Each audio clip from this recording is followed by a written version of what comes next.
Hello, Councillor Osanek.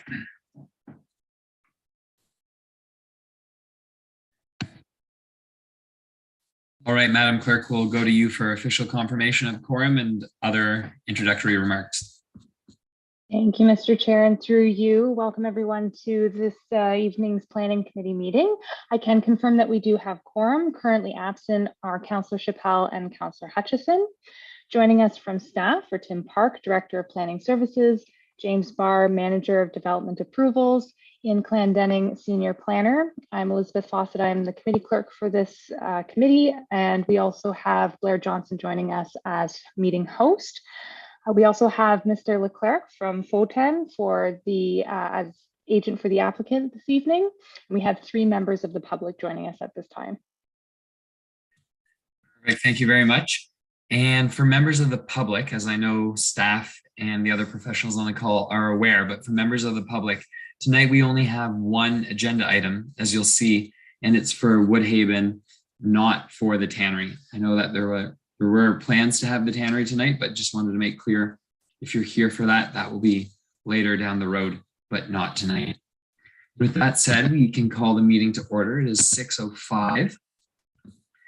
I'll look for a mover and a seconder for the agenda, please.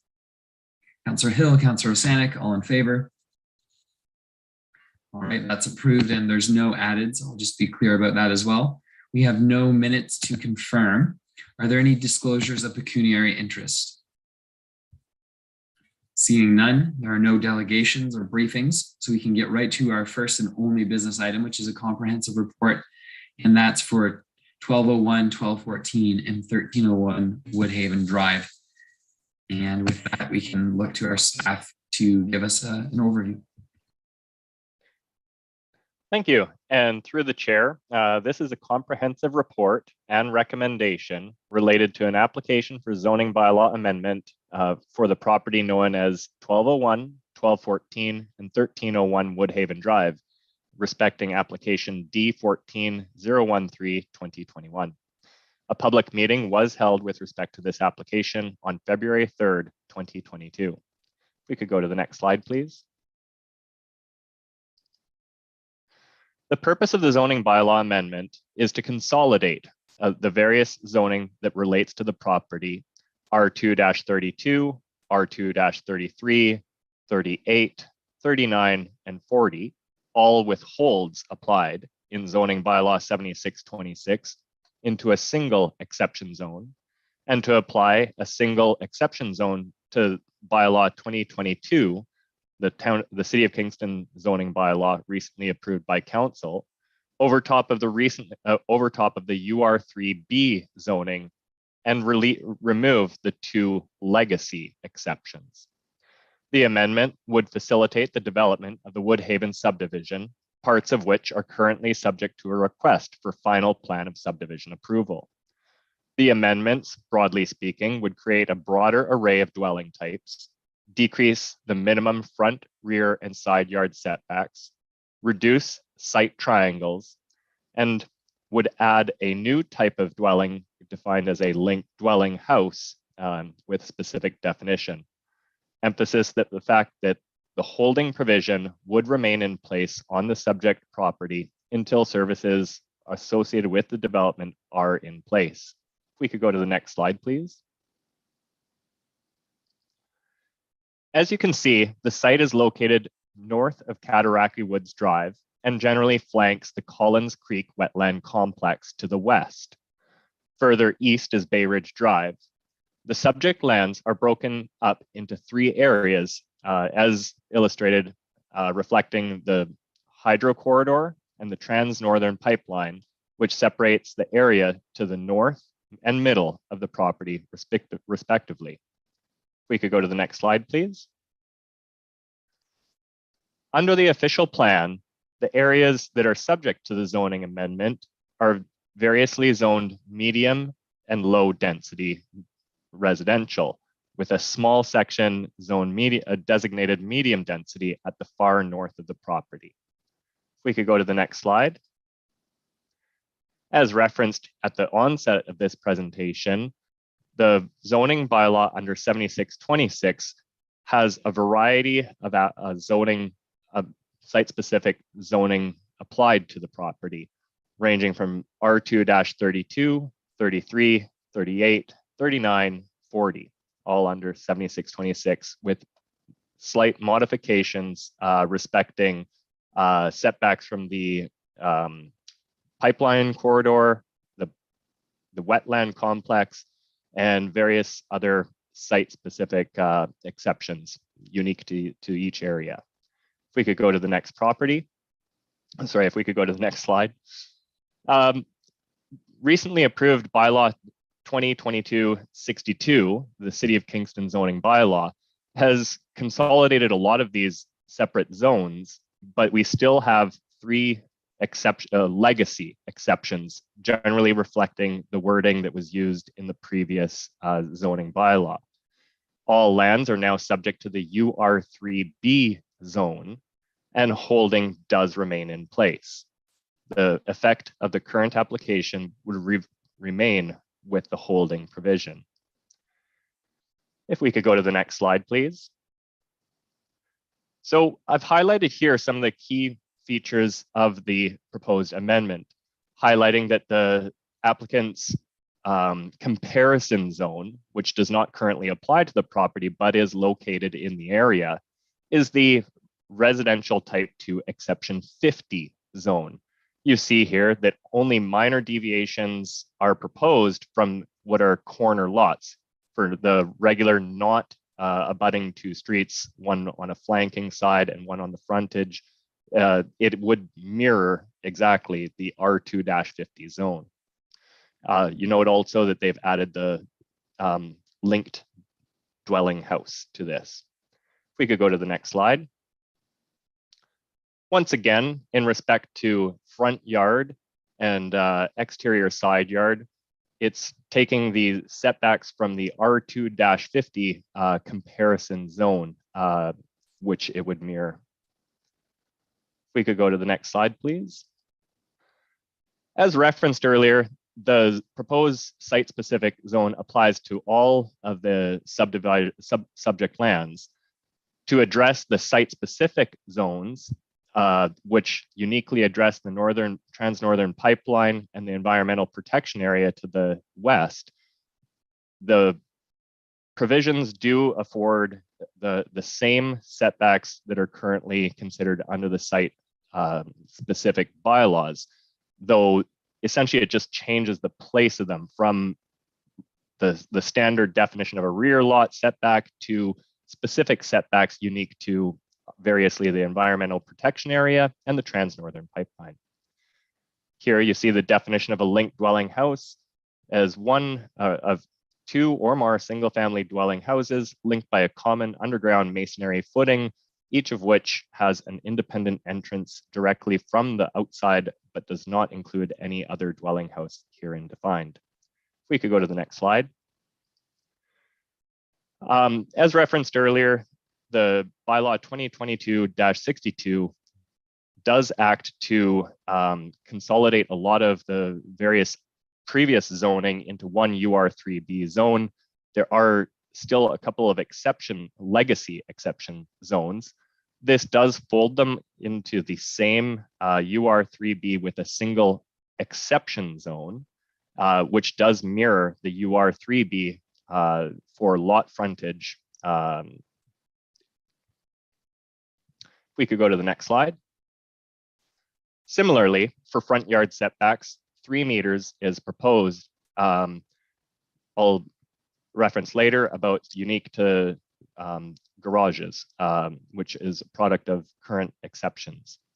So once again, we would just be using the UR3B existing zoning. If we could go to the next slide. As referenced earlier, we do have site-specific provisions that address the environmental protection area and a greater setback of 6 meters for a private garage. You'll note here that specific provisions for amendments to bylaw 2022-62 do not make reference to the pipeline separation, which is uniquely set out in section 424 of the recently approved citywide bylaw. We could go to the next slide, please. Highlighting in red here is the area in which the zoning bylaw amendments apply to. This on the left-hand side is the entirety of the draft plan of subdivision, which is currently approved. So it relates to the northern half of that area. If we could go to the next slide, please. Within the middle section is an application for Woodhaven Phase 2, Stage 2, which intends to utilize the provisions of the proposed zoning amendment in their development along Buckthorn Drive. The next slide, if we could go to that, please.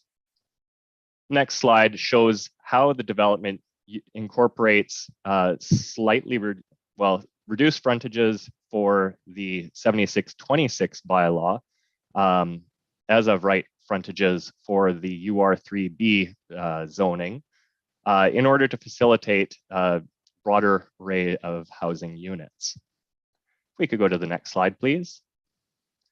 So it is staff's recommendation, based on the fact that the proposed zoning bylaw amendment is consistent with the provincial policy statement, conforms to the City of Kingston official plan, and represents good land use planning.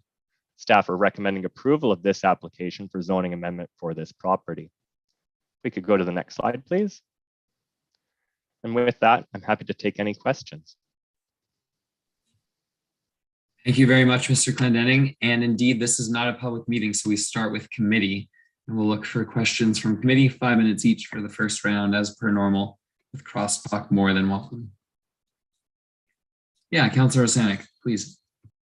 Thank you, Mr. Chair. Through you, a question from the report that I never realized when we had the public meeting a few months ago on, let's see, it's page 5 of 11, where it says, while the proposed bylaw set out in the application has indicated that, in quotations, public use would not be permitted, correspondence with the applicant has resulted in an amendment to the proposal which would permit such.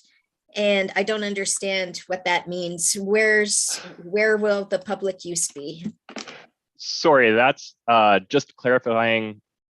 In one situation, they were not proposing as of right permissions for a public use. In most any other zone, a public use is allowed basically throughout any zones. But by not including that, it threatens either to confuse the issue, whether a public use, which broadly defined includes really any public amenity area, any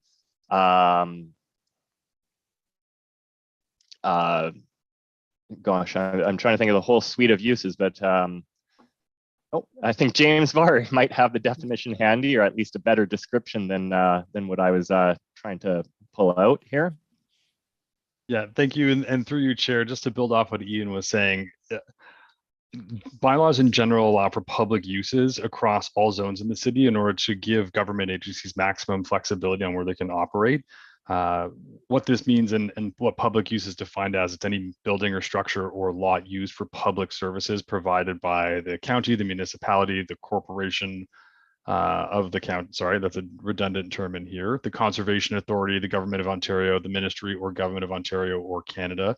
So it sets up allowances for things like schools, polling stations, any government facilities should we acquire lots. So it's something that municipalities build into zonings for maximum clarity to ensure that we have the flexibility to operate as an agency throughout the city.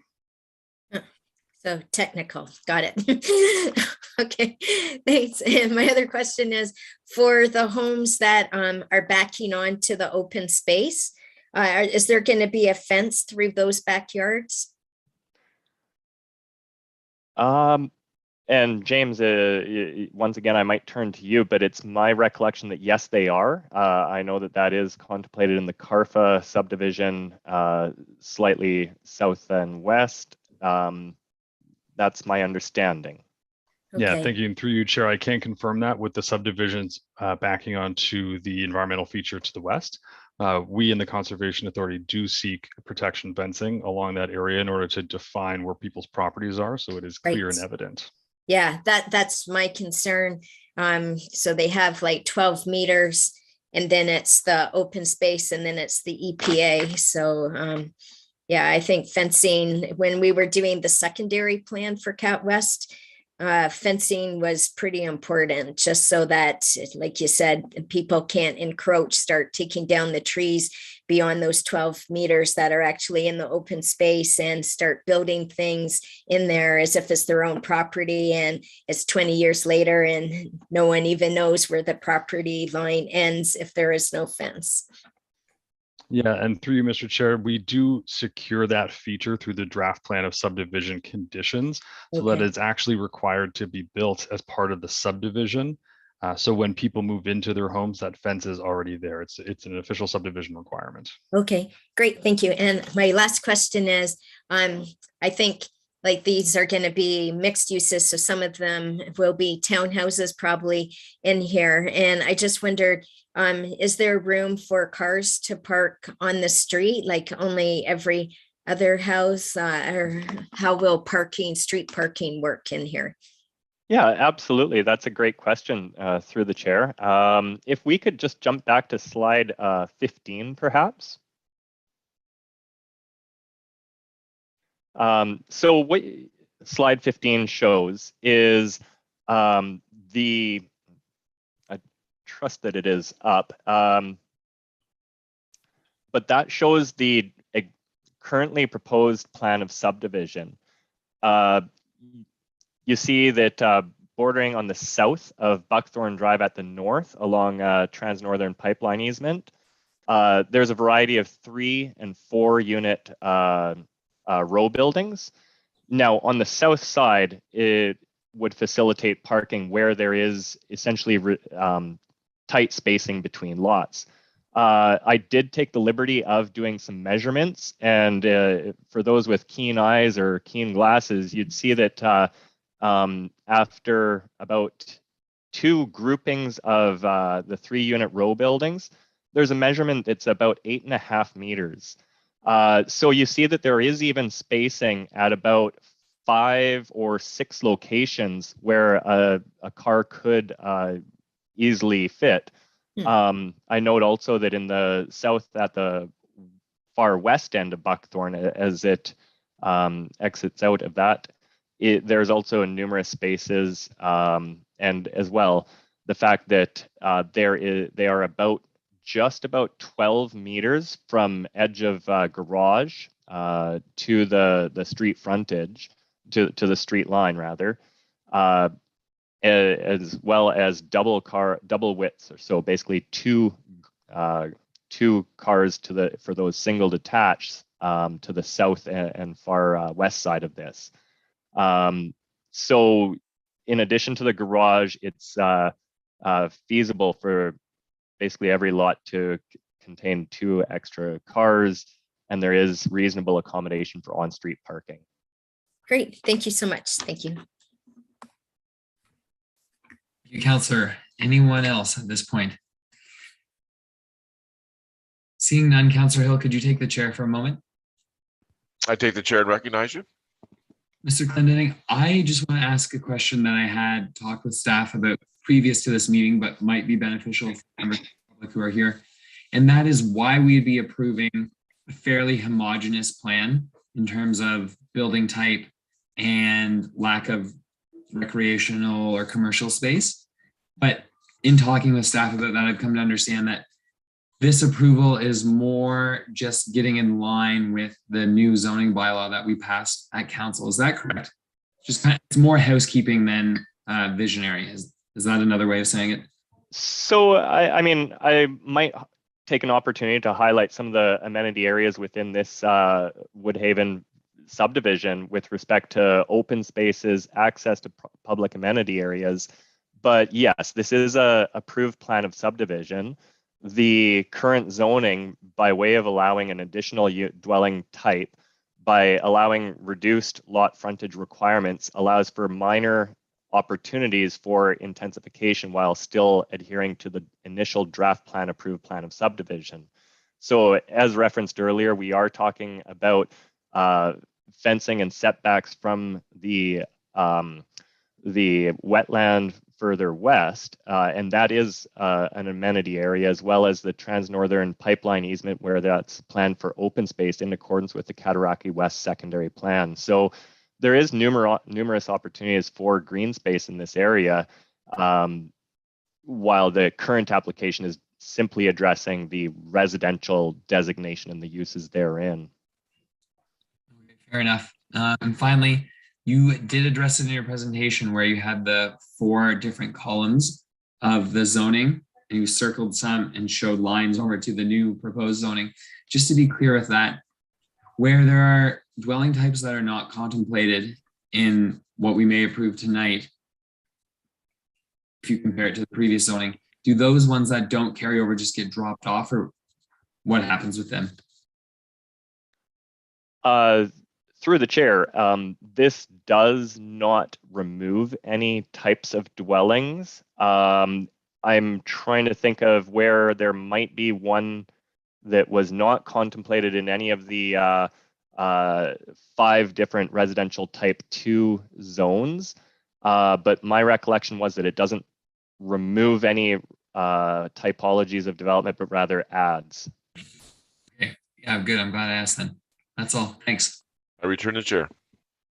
And I take it back. Councillor Hill or Neil, would you like a question at this point? Seeing none, first, Mr. Clendenning, thank you. Madam Clerk, do we have members of the public who wish to participate? Thank you, Mr. Chair, and through you, we do still have 2 members of the public here. So if they would like to speak to the current application, if you can please raise your hand in Zoom so that we may call on you. This is found in the center of the Zoom window when you move your mouse over the screen. And while we wait for that, I just quickly interject that if you do wish to participate, we'll require your name and address, and you'll have 5 minutes to speak all together, one person followed by the other, and then the planning staff will respond as appropriate after both people have spoken, if you wish to do so. Mr. Chair, I'm not seeing any hands. I'm just going to do one last call. If there's anyone who would like to speak to the current application, please raise your hand so that we may call on you. And I'm not seeing any movement, Mr. Chair. That's fine. We're glad they're here anyway, but that brings us back to committee. I don't see any movement for additional question or comment, so I'll look for someone to put the motion on the floor. Councillor Hill moved, Councillor Neil seconded. Is there any debate at this point? Seeing none, I'll call the question. All those in favor? And that passes unanimously. Thank you very much. So we'll move to, lost my agenda here on the screen. I apologize for that. After we've gone through our business, if there are no motions, which there are not, are there any notices of motions? Seeing none, no other business, correspondence. So that brings us to the next meeting, which is a week away from today, Thursday, May 26th at 6 p.m. I'll look for a motion to adjourn, please. Councillor Neil, Councillor Osanik, all those in favor? 27 minutes is a new record. Thanks very much, everyone. And to staff as well. Thank you. Have a good night.